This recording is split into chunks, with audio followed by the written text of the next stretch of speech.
Stonermouth Cemetery in Ruddles Mills is one of the oldest burial grounds in the state of Kentucky. Descendants of its residents still come from all over the world looking for their ancestors. Although it is on land donated to the Stonermouth Presbyterian Church by Isaac Ruddle, it is now an officially abandoned site. No church or congregation lays claim to this historic cemetery. Interested in its care and preservation, the Ruddles Mills Historical Society contacted a local Boy Scout troop to see if there was any interest in it as a project. As a result, Cooper Sweeney came to a meeting in September 2013 with a proposal for his Eagle Scout project. Although Cooper organized the other scouts in various workdays, for the sake of consistency and accuracy, much of the tedious, time-consuming work had to be done by one set of hands.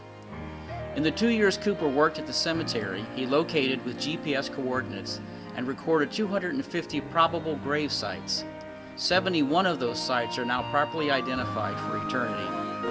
We ended up just walking down what the visible lines were, and we would put the little marking flags, wire marking flags, and we put those on each stone that needed to be GPSed.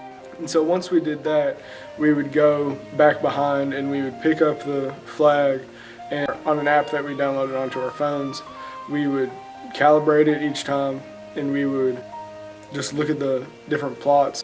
Through that, we plotted 200 some probable stones. One example of this is the story of Edie Cook. She was the wife of Porter Cook and now resides at site number 175. The stone was found lying on the ground. The Cook surname does not appear on either of the previously recorded lists. If not for Cooper's thorough work, the name of Cook would have been lost from our community forever.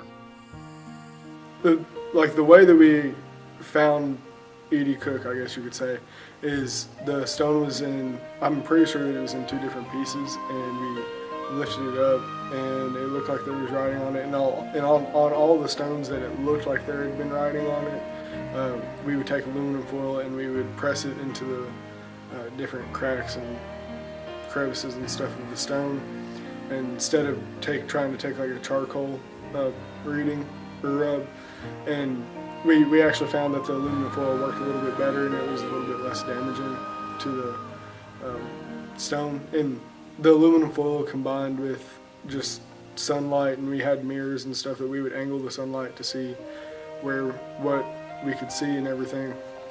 But combined with that, we were able to find out the name and the birth date and everything of Edie Cook, and we mapped their location. Similarly, Emily Hoon, due to a typographical error, had become known as Emily Moon. A careful comparison of actual stones found with previously recorded data brought this error to light and effectively resurrected the Hoon family.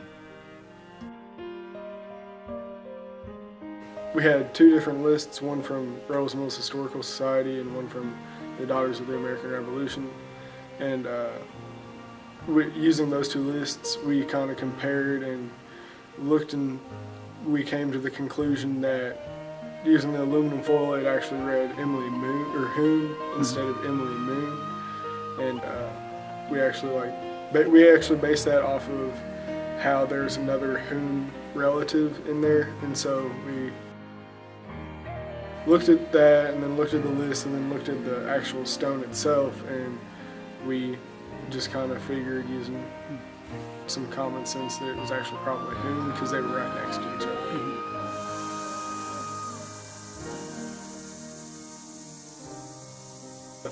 Miss Lucy kind of holds a special place in my heart just because it was one of the few stones that was standing up and on its own, and it looked the stone looked really good, and it was on the far end of it was on the close end of the cemetery, so whenever we had to go to the different ends, we would just pat her stone or say, "Hey, Miss Lucy, how are you doing?" Just because we always saw her, and I don't know, I guess you develop a connection after being out there for so long.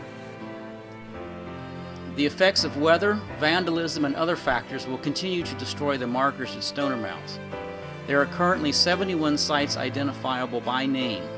54 of these were either discovered or restored. current number is reduced from 119 names recorded on the list started in 1917.